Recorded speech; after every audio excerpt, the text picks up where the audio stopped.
নমস্কার বন্ধুরা, আমার রান্নাঘরে সবাইকে জানাই স্বাগত। আজ আমি আপনাদের কাছে পালং শাকের পরোটা বানিয়ে দেখাবো। এই রেসিপিটা শীতকালে খুব ভালো লাগবে। তবে চলো এখন শুরু করি। আমি এখন পালং শাক সিদ্ধ করে নেব। তার জন্য উনুনটা জ্বালিয়ে কড়া বসিয়ে দিয়েছি। ওর মধ্যে এখন পালং শাকগুলো সিদ্ধ করে নেব। এই রেসিপির জন্য আমি এখন পালং শাক নিয়েছি। পালং শাকগুলোকে এই সাইজের করে কেটে নিয়েছি, ভালো করে ধুয়ে নিয়েছি। এখন আমি পালং শাকগুলোকে সিদ্ধ করে নেব।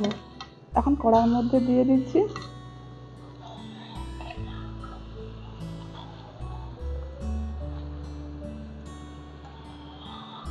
এখন সব পালং শাক কড়ার মধ্যে দিয়ে ওর মধ্যে একটু অল্প করে জল দিয়ে দিচ্ছি। জলটা দিয়ে ভালো করে সিদ্ধ করে নেব।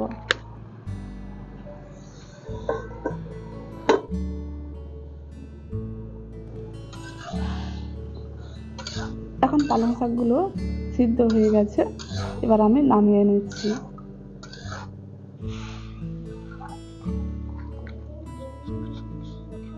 পালং শাকগুলোকে আমি ঠান্ডা করে আমি এগুলোকে বেটে নেব। আর ওই আদাটা 1 ইঞ্চি আদা আমি নিয়েছি, আদাটাকে বেটে নেব। এখন পালং শাকটাকে ভালো করে বেটে নিয়েছি। এবার আমি ময়দাটা মেখে ডোটা করে নেব। এখন ময়দার মধ্যে আমি দিয়ে দিচ্ছি পরিমাণ মতো লবণ, আর দিয়ে দিচ্ছি আদা বাটা 1 চামচ, আর দিয়ে দিচ্ছি 1/2 চামচ জিরে গুঁড়ো।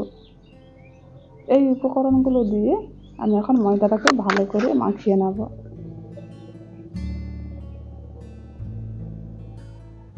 এখন খুব ভালোভাবে ময়দাটা মেখে নিয়েছি।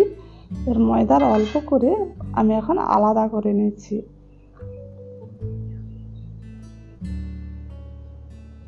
এবার এই ময়দার মধ্যে আমি পালং শাক বাটা দিয়ে ডোটা করে নেব।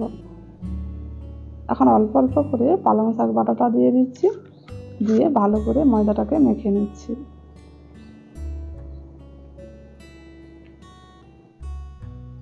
এখন ডোটা করে নিয়েছি। এবার এটাকে কিছুক্ষণ রেখে দিচ্ছি।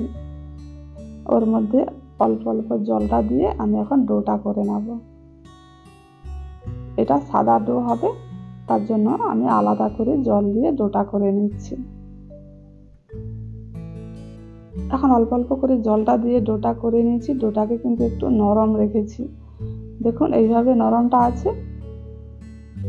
এবার আমি এই দুটি ডো আমি এখন বেলে নেব। এখন সাদা ডোটাকে প্রথমে বেলে নিচ্ছি। এখন ডোটাকে একটু হাত দিয়ে মেখে নিয়ে আমি এখন ডোটাকে বেলে নিচ্ছি। প্রথমে সাদা ডোটাকে বেলে নিচ্ছি। এখন ডোটাকে আমি বেলে নিয়েছি, ওটাকে এখন আলাদা করে আমি এখন রেখে দিচ্ছি।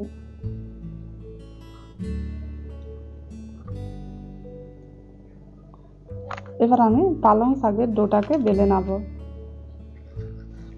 এখন পালং শাকের ডোটাকে একটু ভালো করে মেখে নিয়ে আমি এখন বেলে নিচ্ছি।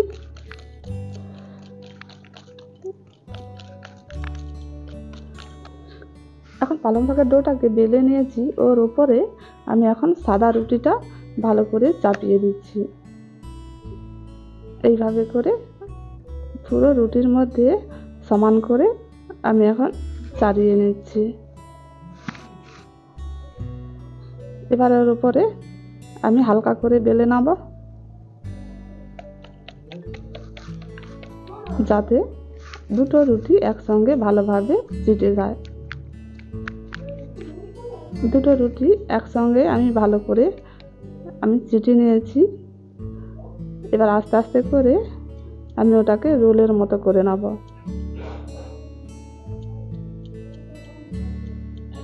এইভাবে করে আমি রোল করে নিচ্ছি।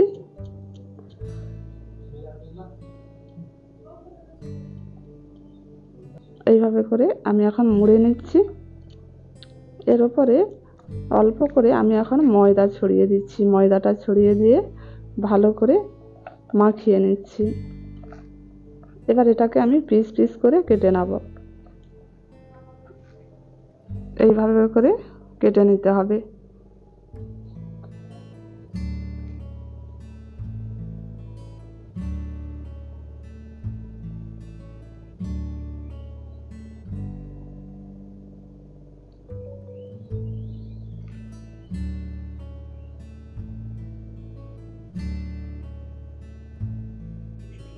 এখন পুরো রুটিটা আমি এখন পিস পিস করে কেটে নিয়েছি।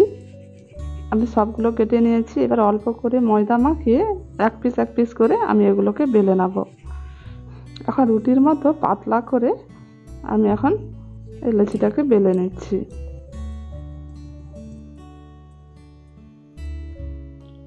এখন দেখুন পুরো রুটিটাকে আমি পাতলা করে বেলে নিয়েছি।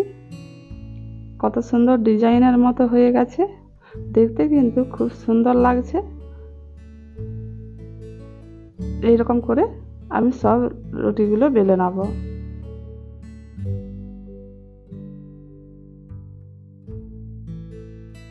এখন পরোটাগুলো সব বেলে নিয়েছি, এগুলোকে এখন ভেজে নেব। এখন উনুনটা জ্বালিয়ে তাওয়াটা বসিয়ে দিয়েছি। এবার আমি তাওয়াটা একটু গরম করে নেব।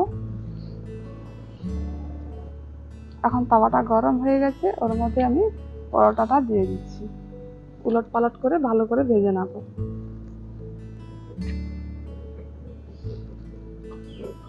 এখন উলট পালট করে ভালো করে ভেজে নিয়েছি।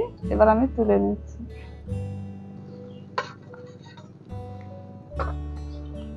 আবার একটি তাওয়ার মধ্যে দিয়ে দিচ্ছি।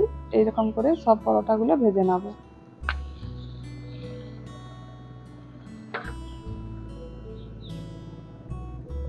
আবার অল্প করে সাদা তেল দিয়ে দিচ্ছি। সাদা তেল দিয়ে পরোটাটাকে ভালো করে উলট পালট করে ভেজে নেব। এটাকেও ভালো করে ভেজে নিয়েছি। এইভাবে সব পরোটাগুলো ভেজে নেব। এখন সব পরোটাগুলো আমি ভেজে নিয়েছি। দেখুন দেখতে কিন্তু খুব সুন্দর লাগছে, আর খেতেও কিন্তু খুব ভালো লাগবে। আর বন্ধুরা, আপনারাও এইভাবে পালং শাকের পরোটা বাড়িতে বসে বানাবেন, খুব সহজেই বানাতে পারবেন। আর এই পরোটা খুব ভালো লাগবে। আর আপনাদের যদি ভালো লেগে থাকে একটু লাইক করে দেবেন। এতক্ষণ ভিডিওটি দেখার জন্য অনেক অনেক ধন্যবাদ।